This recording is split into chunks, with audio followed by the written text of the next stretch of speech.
Olá, estamos no ar com o Por Dentro da Estação, o podcast da previsão do tempo do Jornal da Gazeta.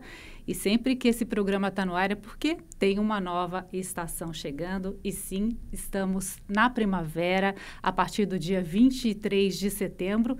E é também conhecida a estação das plantas, das flores, e por isso nós trouxemos uma convidada especial, a nossa Carol Costa, dos verdinhos e verdinhas brasileiros.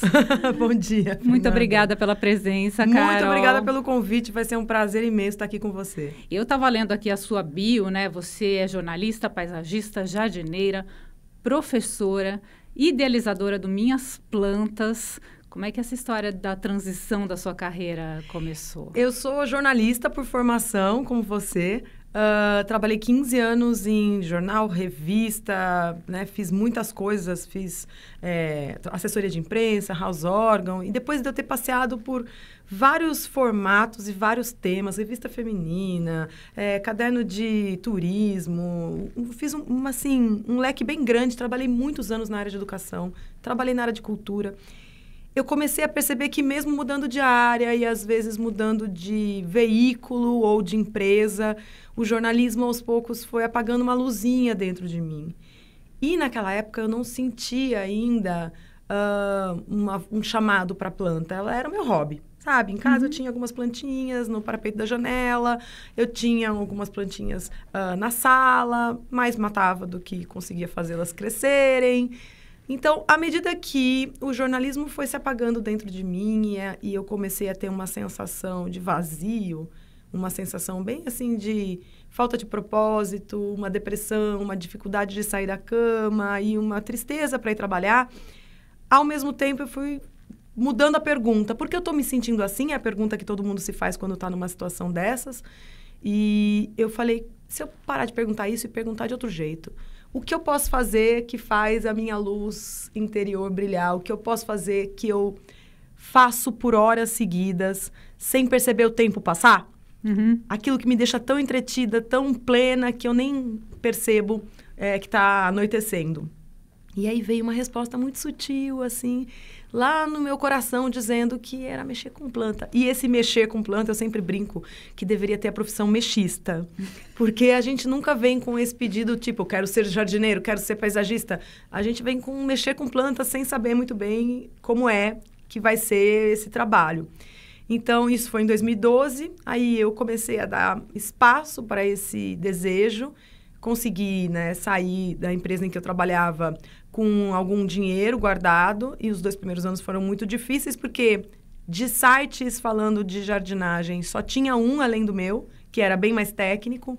De youtubers de jardinagem só tinha mais uma pessoa além de mim, e foi muito desbravando um caminho até descobrir o que a gente queria fazer. Então, eu originalmente fui fazer jardinagem, então fazia jardins na casa das pessoas, depois virei paisagista e comecei a fazer projetos mais sofisticados, depois comecei a dar aulas de jardinagem e de paisagismo, então virei professora, escrever livros de jardinagem e paisagismo, virei escritora, e hoje eu sou tudo isso e também não sou nada disso especificamente, eu sou uma combinação de coisas que se acostumou a falar influencer de planta, mas até que apareça um nome melhor, eu acho que eu vou continuar sendo mexista.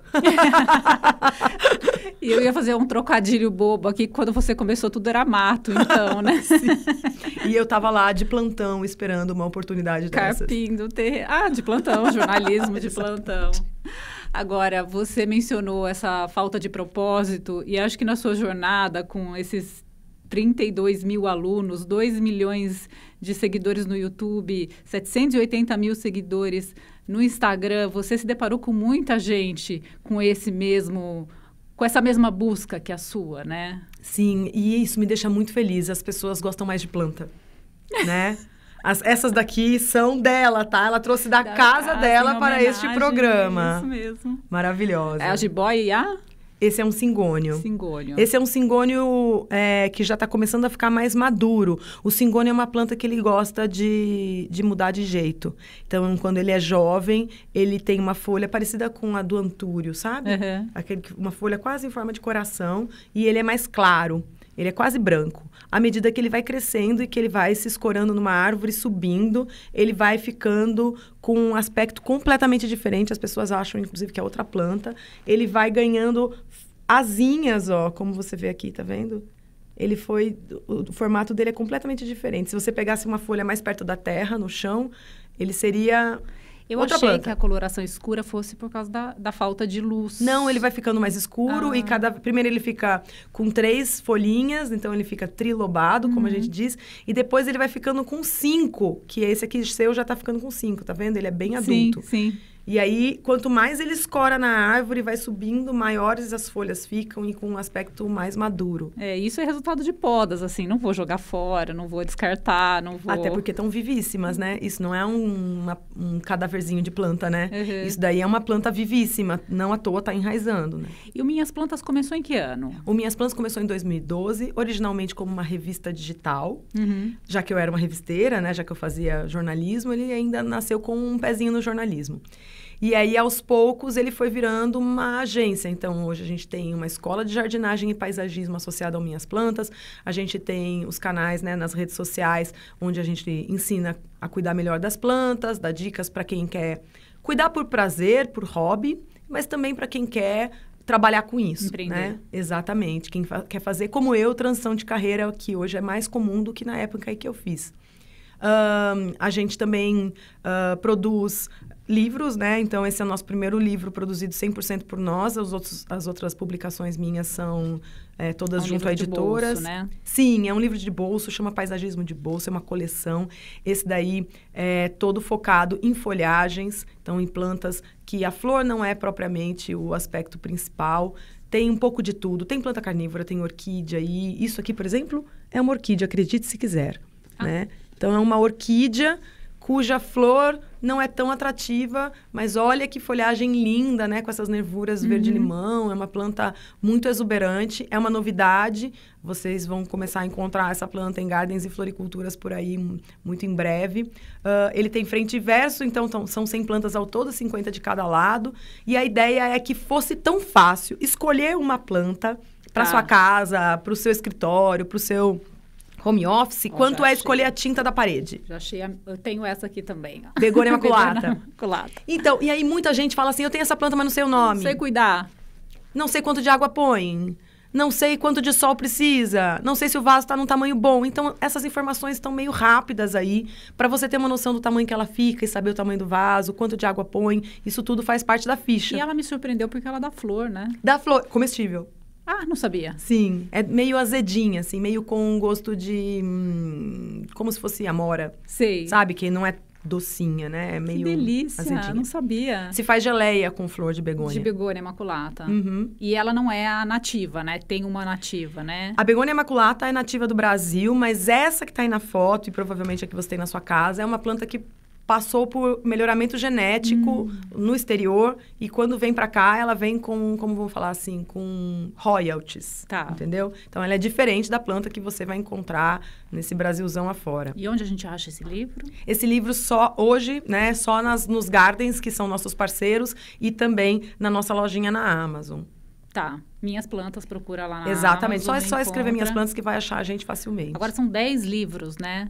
E tem um deles que é o mais vendido de paisagismo há muitos anos, né? Ele é de 2017, mas ele continua sendo o livro de jardinagem mais vendido do Brasil. Eu fico muito feliz, porque é um país que fecha livrarias. É um país onde muitas pessoas já nem têm mais o hábito de ler livros, né? Estão acostumadas com o digital. É um livro caro, um livro de capa dura e um livro 100% feito no Brasil, com plantas tropicais, com plantas brasileiras. Não só brasileiras, mas com plantas que crescem bem aqui. Então, me surpreende muito que num país assim, com essas características, a gente tenha um livro indo tão bem. Ele já vendeu mais de 50 mil exemplares e ele continua vendendo muito bem, mesmo sendo de 2017.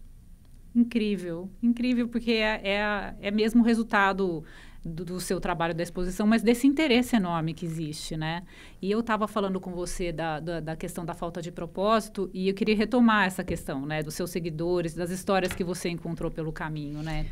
De transformação de vida também, como a sua se transformou, né? A gente tem 5 tipos, 5 perfis de pessoas que a gente conseguiu mapear ao longo desses 12 anos, né? Daqui a 2 semanas, eu vou fazer 12 anos de site.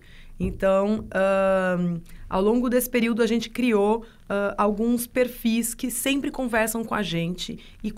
Através deles, a gente consegue perceber como a jardinagem chega nas casas das pessoas, mas por caminhos diferentes. Então, por exemplo, pós-pandemia, houve um interesse cada vez maior de jovens querendo mexer com planta.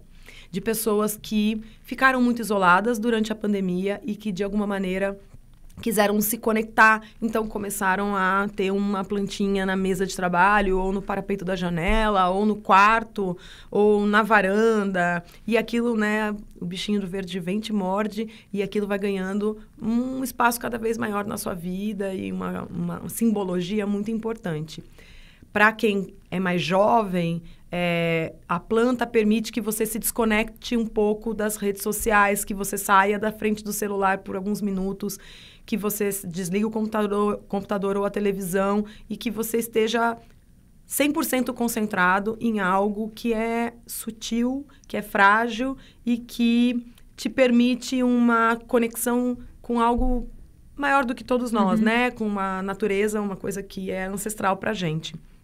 Eu vejo que a jardinagem com esse propósito de saúde mental, de desestressar, de baixar um pouco a ansiedade, ela é muito mais procurada pelo público mais novo do que pelo público mais velho, que também tem benefícios, mas são um pouco diferentes. Esse público mais novo vem mexer com a planta para desligar mesmo do digital, porque quando ele nasceu já existiam as redes sociais, já existia celular, né?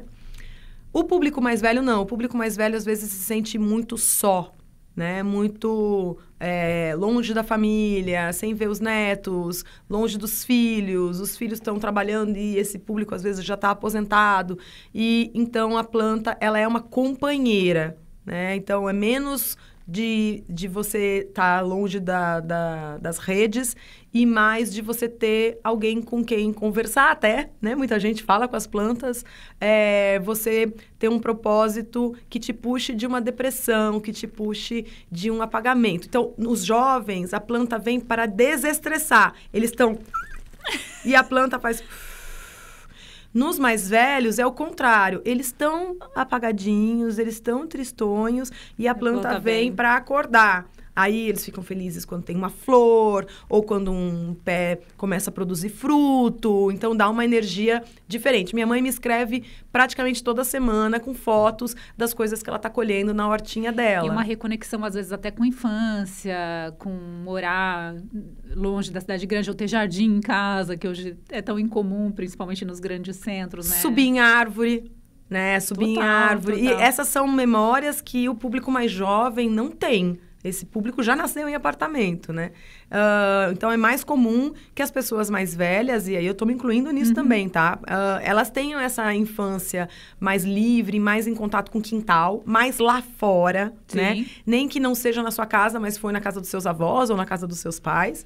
E elas retomam isso na vida adulta ou na senioridade como uma maneira de voltar aos propósitos em que as coisas que eram importantes e que foram se perdendo ao longo do tempo, né? Comer um alimento que você mesmo produziu, uma fruta sem agrotóxico, né? Uma verdura fresquinha, temperar com algum tempero ali da horta, né? Essas coisas são muito delicadas e, ao mesmo tempo, inesquecíveis, né? Gera uma autoestima muito grande, né? Sempre, nos dois casos, tanto nos mais jovens quanto nos mais velhos. E um empoderamento bastante visível para pessoas que às vezes se sentem que são, vou falar assim, um zero à esquerda, né? Pessoas que falam assim, eu não dou certo para nada, nada na minha vida dá certo. Mas cuidar de planta, a hora que você começa a ter um mínimo resultado, você fala, pera, nisso eu sou bom, né? Olha só que legal, isso eu consegui. Então, isso mexe... Parece que a gente está falando que nós cuidamos da planta, mas, no fundo, eu sempre acho que é a planta quem cuida da gente, sabe? Ai, que bonito. Eu sempre acho isso, porque ela nos devolve uma abundância muito grande num mundo em que falta tudo. A gente vive num mundo de extrema escassez, Fernanda. A gente tem escassez de emprego, escassez de saúde, escassez de contato físico, de abraço, escassez de tudo, de moradia. E a planta devolve abundância. Você pega o feijãozinho, que você tá lá escolhendo feijão para fazer, né, pro almoço, e sobraram uns 2 que estão meio feinhos. O feijão feinho, tortinho, ele brota também. Então, assim, se você separar 2, 3 feijõezinhos de um pacote de feijão, você tem 2, 3 pés de feijão. Se você cortar um tomate pro almoço e separar as sementinhas, uma única semente de tomate, uma única semente produz um pé de tomate que gera 8 quilos de tomate. Quantas sementinhas sobram no seu prato depois que você almoça? Tem gente que tira a semente. Um tomate grape, aqueles pequenininhos, cereja, produz 20 sementes. Tem 20 sementinhas dentro daquele negocinho minúsculo que é o tamanho de um ovo de codorna. 20 sementes são 20 pés de tomate produzindo 8 quilos de tomate.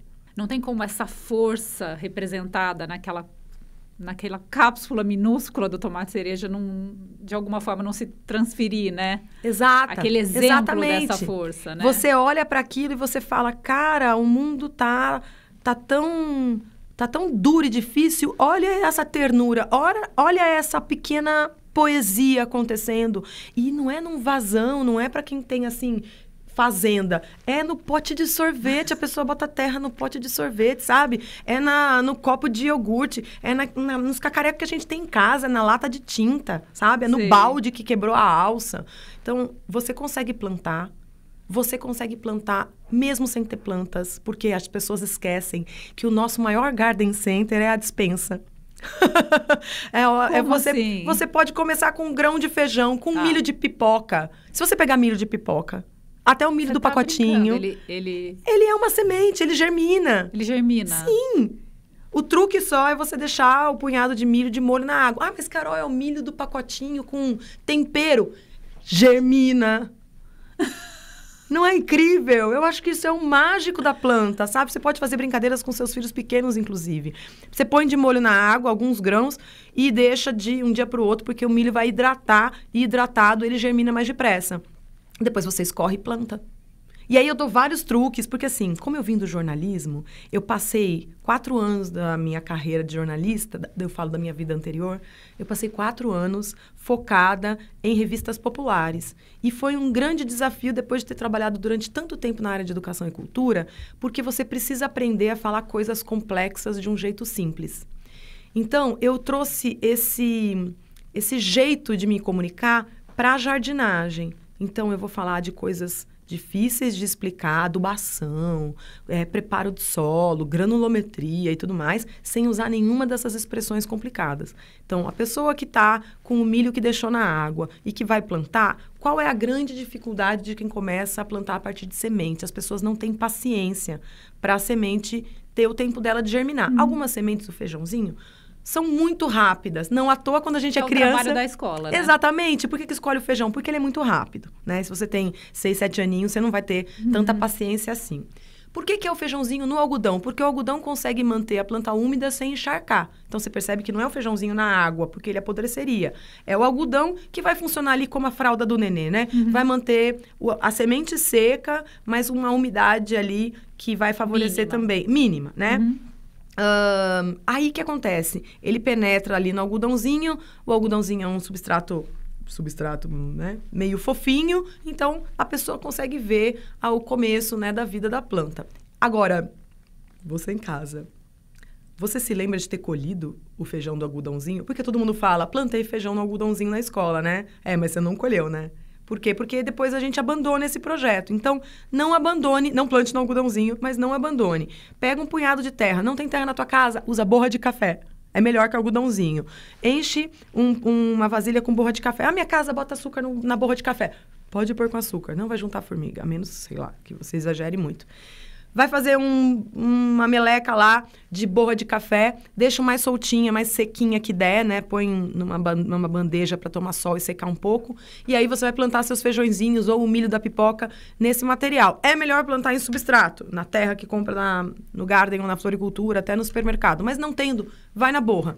Colocou, começou a germinar, não abandona. Então, É um nenê recém-nascido, ele precisa de mais umidade do que uma planta que já tem bastante raiz. Essa fase é difícil para as pessoas. O grão de milho pode levar até 10 dias para germinar. O grão de feijão leva 2 ou 3. A lentilha leva 1. Então, dependendo do tamanhão da bolinha... A bolinha leva mais tempo. Pode levar mais tempo ou menos. Mas também tem algumas plantas que não são do nosso clima e demoram mais. Por exemplo, a sementinha do morango. Todas aquelas pintinhas que o morango tem do lado de fora são sementes. O morango é um fruto muito diferente, porque a semente está fora e não dentro, igual o abacate. Então, se você quiser que germine a partir de semente o morango, você vai esperar uns 40 dias para a semente germinar. E durante 40 dias, essa terra não pode nem encharcar demais e nem secar. Então, o truque... Pega lá a sua vasilha plástica que você colocou terra ou borra de café ou ambos e colocou a sementinha superficialmente e envolve essa vasilha num saquinho transparente de supermercado. Olha que fácil. Porque já está úmido e vai fazer uma estufinha quente. Com o saquinho, você deixa no parapeito de janela e aquilo vai conseguir ficar umidinho durante 1 semana, 10 dias, 20 dias às vezes. Não precisa abrir. Não precisa abrir porque a água vai condensar no saquinho, faz aquelas gotinhas no saquinho e cai de novo. Então, fica chovendo lá dentro do seu berçário. E aí, como o saquinho é transparente, a hora que você começar a notar um verdinho ali no meio, é sinal que as plantinhas germinaram. Aí você vem abrindo o saquinho aos poucos. Faz um rasgo nele, mas deixa ele meio por cima ainda, porque tem uma diferença de temperatura, né?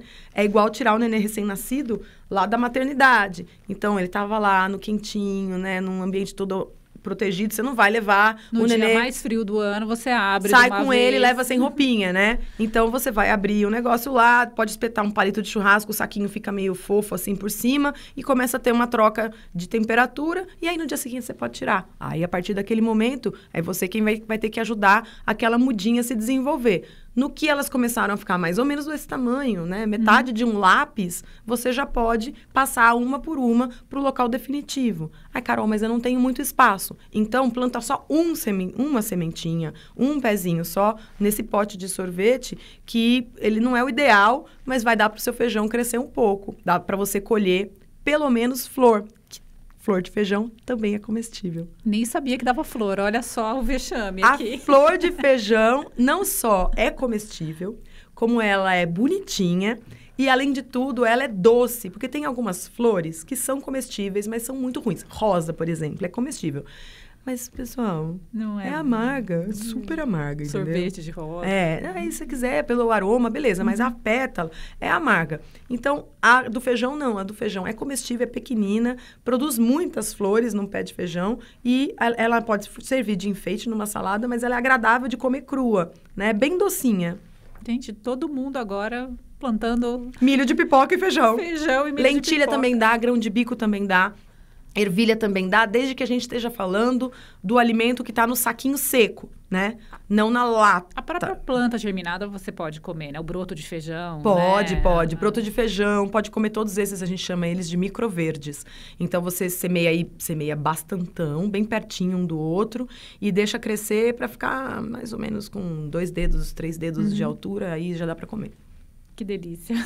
Muito nutritivo, inclusive. Muito nutritivo. Mas planta um pouquinho, come um pouquinho, né? Tenha tudo em casa, né?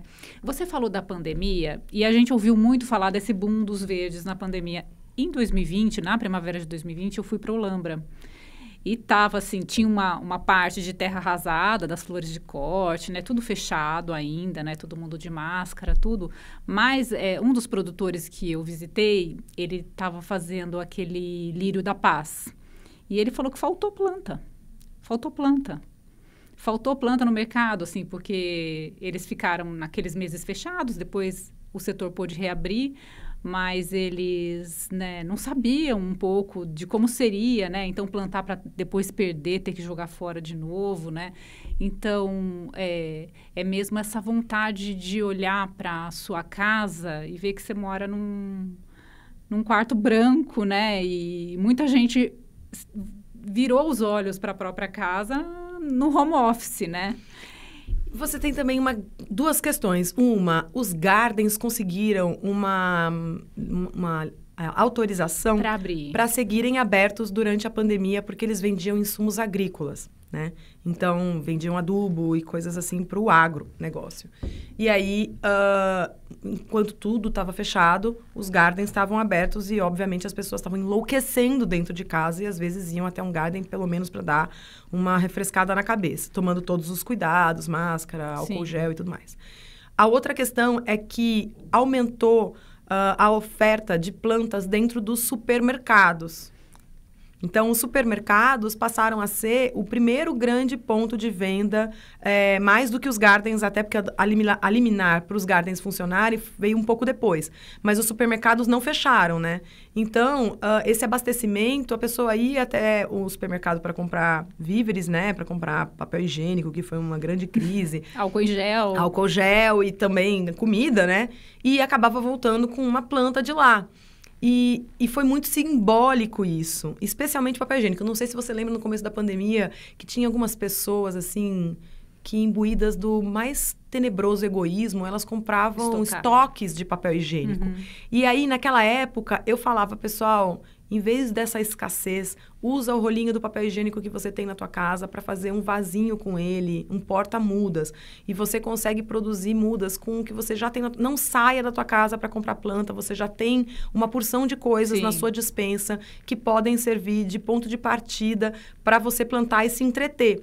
Então, eu comecei a fazer lives em 2020 para 50 mil pessoas simultâneas. Era uma loucura, era uma coisa assim, como é possível a gente ter tanta gente interessada em planta de uma hora para outra. Mas isso só aconteceu porque as pessoas estavam todas trancadas em casa e realmente pirando, né? Então, aquilo era uma forma de você se entreter e de você se reconectar com uma energia de abundância e fartura quando o mundo estava te dando uma sinalização de escassez desesperadora. Isso foi muito importante. Então, muita gente começou a ter planta em casa por causa desse momento do planeta. E o hábito ficou? Ainda bem. Sorte a nossa, né? Falar de primavera. A gente está começando a nova estação, uma estação tecnicamente considerada de transição, né? A gente vai deixar os dias frios e secos, não tão frios e nem tão secos do inverno, para caminhar aí para a umidade e calor do verão. Então, considerada essa estação de transição. E acho que por causa desse fator climático, ela também é favorável à floração, é isso? Sim, muitas plantas durante o inverno têm um recolhimento, um olhar para dentro, uma folhinha que vai ficar mais feia, a pontinha de folha larga e fina, assim, né?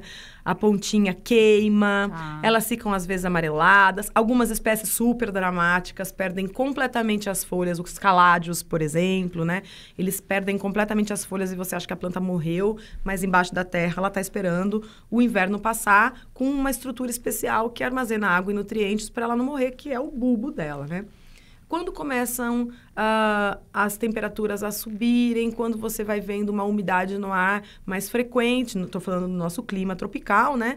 As plantas vão entendendo uma sinalização de que elas têm que retomar esse período que foi um período de baixa atividade, elas têm que retomar. Então, elas começam a se apressar para produzir não só folha de novo, ou folhas maiores, ou folhas novas, dependendo da planta, mas principalmente porque com o calor você tem uma atividade muito maior dos polinizadores. Então, tem mais passarinho, tem mais abelha, tem mais borboleta. E com essa atividade, elas têm uma chance maior de conseguir deixar descendentes. Então, elas começam a produzir flores cada vez mais lindas, mais maravilhosas, para chamar a atenção do polinizador certo, que vai chegar lá e, ao passar pelo pólen, acaba trazendo material genético de uma planta para outra e, com isso, fecunda a flor. Para daí, durante o período de verão, a gente ter uma explosão de frutos. Estou falando assim do jeito mais básico, né? Tá. Durante o inverno, um recolhimento. Durante a primavera, uma explosão de flor. E depois, durante o verão, uma explosão de fruto. Mas é óbvio que tem plantas que florescem no inverno, né? Tem algumas exceções. No grosso do nosso clima, você vai ter esse andamento. E para gente que gosta de ter vaso em casa, planta em casa, é hora de quê?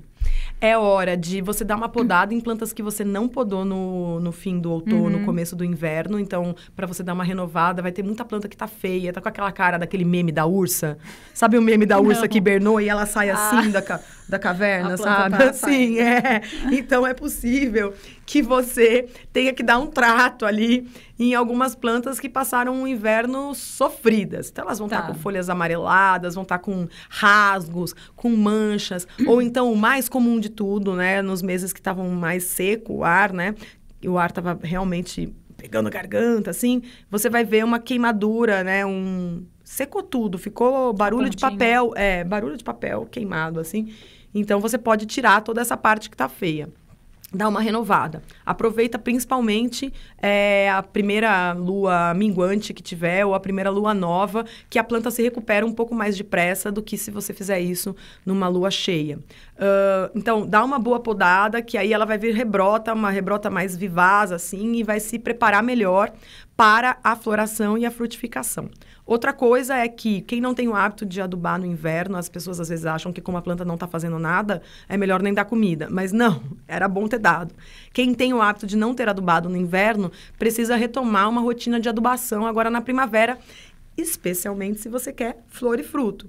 Você quer alguma coisa a mais da planta? Ou você quer que ela dê só aquela meia dúzia de florzinha que ela vai dar? Você quer uma explosão de flores, aquela sua orquídea super carregada? Você quer a sua mangueira carregada de frutos? Então, dá um reforço para a planta. Faz uma adubação, pelo menos a cada 15 dias, para você ter um resultado mais profissional, né? Sem isso, a planta consegue se virar? A planta na natureza, obviamente, porque ela afunda a raiz e vai buscar o que precisa. Agora, a planta no vaso já são outros 500, né? Ela está prisioneira, não tem para onde a raiz ir, né? Então, ela só consegue se desenvolver com aquilo que você oferece dentro daquele limite. E dá para adubar naturalmente, sem comprar? Super. Dá para você adubar com resíduos da tua cozinha, se você faz uma compostagem em casa.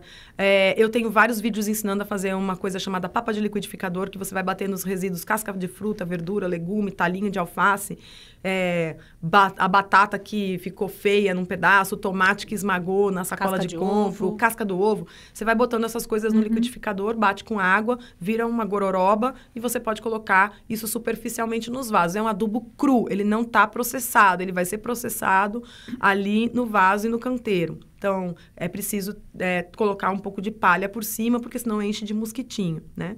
Então, tem vídeos explicando como fazer isso, e é uma forma de adubação bastante rica e que, especialmente para quem tem quintal, ela funciona muito bem, você não precisa fazer compostagem, né? Outra maneira de você adubar, por exemplo, apenas a casca do ovo já entrega para a planta um complemento de cálcio, que é muito importante para ela ficar mais dura e mais resistente a bichos que mordem e que furam. Então, se você tem uma lagarta que está cortando a tua folhinha ou um inseto fazendo furinhos, você vai descobrir que quando a planta tem um reforço de cálcio, a folha fica fibrosa e dura. E isso é difícil para eles, entendeu? Porque eles não têm dente, né? Então, a planta fica muito mais blindada contra pragas e insetos que furam, mordem ou sugam. No meu apartamento tem as folhas melam, né? Me falaram que é pulgão. Fica tudo melado. Dizem que eu molho demais. Antes de mais nada, é fumagina que faz isso. Fumagina é uma doença fúngica mais fácil de reconhecer por causa desse grude. Tá. Ela é uma doença fúngica, é um fungo que ataca o cocô do pulgão e da cochonilha. Então, assim, é um fungo que acha gostoso o cocô do pulgão e da cochonilha. E ele se desenvolve superficialmente, portanto, ele se desenvolve nesse grude. É muito fácil de tirar, parece uma fuligem no estágio mais avançado. Então, você pode, com uma esponja ou com uma escovinha de dente, com água e sabão, você pode dar uma lavadinha que você tira a fumagina. Só que como a fumagina não é a causa, ela é uma consequência, você tem que ir atrás da consequência. Aliás, você tem de ir atrás da causa. A causa também não é o pulgão ou a cochonilha. Eles são consequência de falhas na adubação. Pulgão, um sinalizador de excesso de nitrogênio, e a cochonilha, um sinalizador de falta de cálcio. Então, no fundo, tudo vai se resolver numa adubação equilibrada. Se você está fazendo uma adubação boa, a tua planta fica blindada contra pragas e doenças e você não vai ter nem pulgão, nem fumagina, nem cochonilha e nem muitos outros problemas. Então, primavera é hora de dar uma podadinha, tirar mais fraquinhas. Exatamente. Dá um bom... alimentar. E também diria dar um bom trato, sabe? Que às vezes você dá uma vistoria, olha no avesso da folha, sabe? Investiga por baixo para ver se a planta não tem uns serizinhos que estão escondidos. É possível que você veja umas bolinhas pretas bem pequeninas, que são ácaros, eles fazem teia num estágio mais avançado.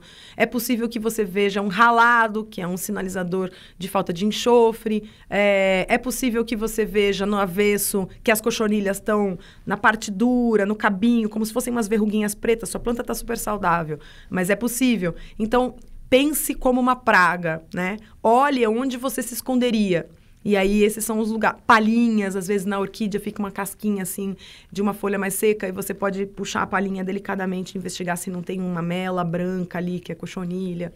Não precisa jogar fora a Não. orquídea, né? Quase tudo se resolve com água e sabão, né? Uma boa esfregada, com uma escovinha ali no tanque, você resolve a maior parte, tira o grosso.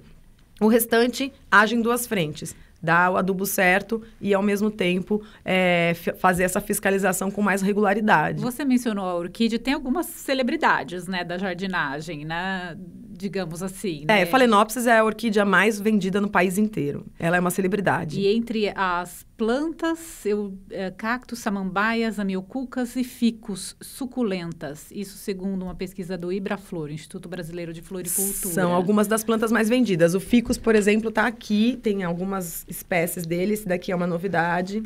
Esse é o ficus rubi.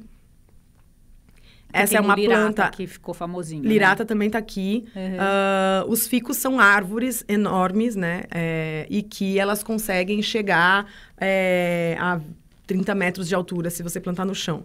Mas se desenvolveu uma técnica que você mantém essa árvore como miniaturizada em vaso. Miniaturizada é uma expressão forte para o caso dos ficus. Esse ficus lirata, por exemplo, miniatura tem 3 metros de altura.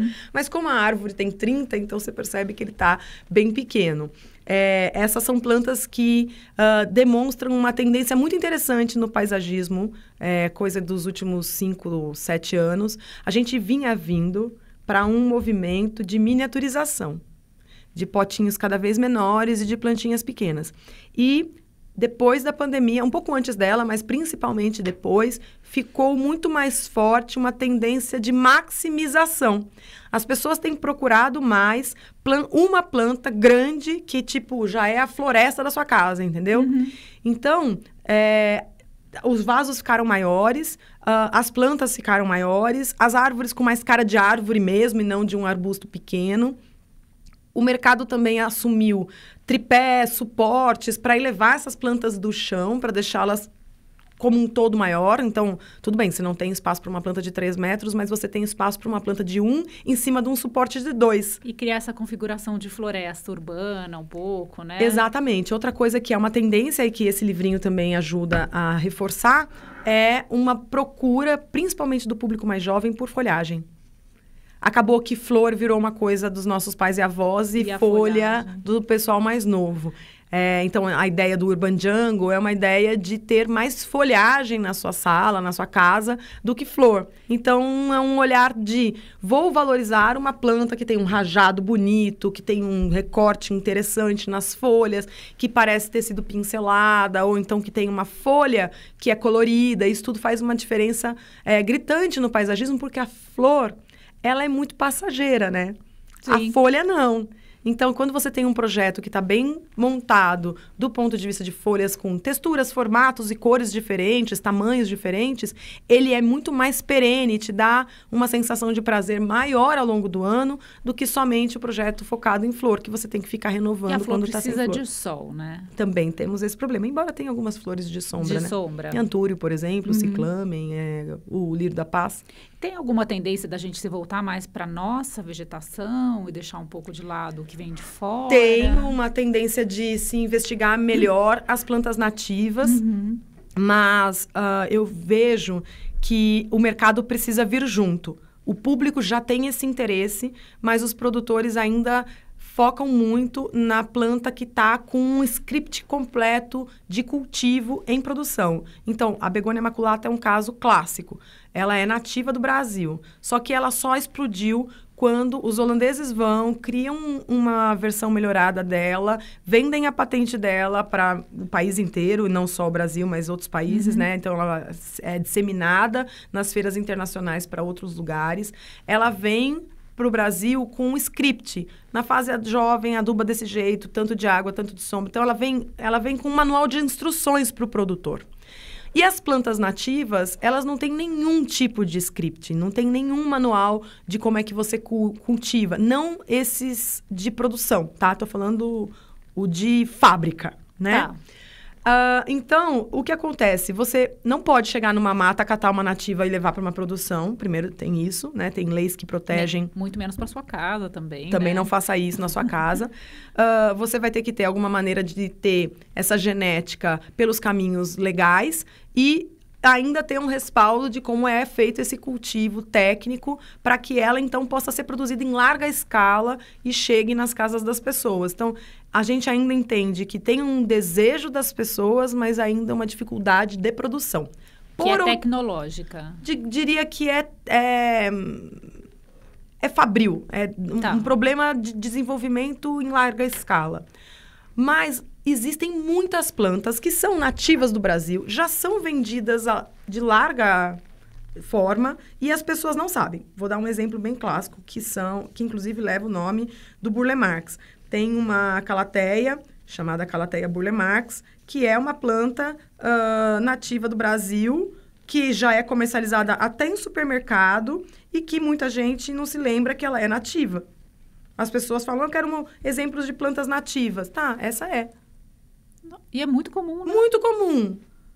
Muito comum. Essa é. Então, assim, o que eu acho que falta, isso eu acho já há muitos anos, porque quando eu entrei na jardinagem, eu também já achava que faltava, é que as informações das plantas, elas ainda estão muito setorizadas. Vou te dar um exemplo. Quem trabalha com pomar, por exemplo, fala do universo da fruta como se aquela planta frutífera não tivesse propriedades medicinais, por exemplo. Se eu tiver com diarreia, eu posso usar a folha da goiabeira e preparar um chá com a folha da goiabeira para segurar o meu intestino um pouco, sabe? Então, a pessoa que trabalha com pomar não tem a menor ideia disso. Aí, se eu trabalho com jardins verticais, eu não tenho a menor ideia sobre plantas nativas. Se eu trabalho com nativas, eu não trabalho com punk. Se eu trabalho com punk, eu não trabalho com óleos essenciais. Se eu trabalho com o agro, com as plantas que são commodity, trigo, algodão, soja, milho, eu não sei nada da parte medicinal. Você entendeu? É tudo compartimentado. Então, o que acontece é que você nunca tem uma informação global daquela planta. Você não pega aquela planta e fala, olha, a folha pode ser usada assim, ou extração de óleo serve para isso, essa planta fica com esse tamanho, ela é produzida nos países tal e tal, né? Comam a flor do feijão. Comam a flor do feijão. Pode plantar o milho da pipoca que foi comprado, que foi produzida por um sítio, uma fazenda, não tem nenhum problema, você pode plantar, ele vira um matinho para o seu bicho de estimação. Tá tudo separado. As coisas que os bichos de estimação podem comer estão dentro do universo da veterinária. As coisas que eles não podem comer estão dentro do universo da veterinária. Volta e meia alguém me escreve. Preciso saber uma lista de plantas que não sejam tóxicas. Cara, 99% das plantas são tóxicas para bicho de estimação e eles têm instinto para isso, né? Por isso que o cachorro da rua, o gatinho do mato, eles não morrem à toa, assim, porque comeram a plantinha tóxica. Eles sabem se virar. A gente deveria se preocupar com plantas tóxicas quando a gente tem 3 situações. Filhotes, bichos idosos ou bicho que está doente, porque no doente ele já está meio fora da casinha. Então, filhote bota tudo na boca, inclusive filhote de gente, né?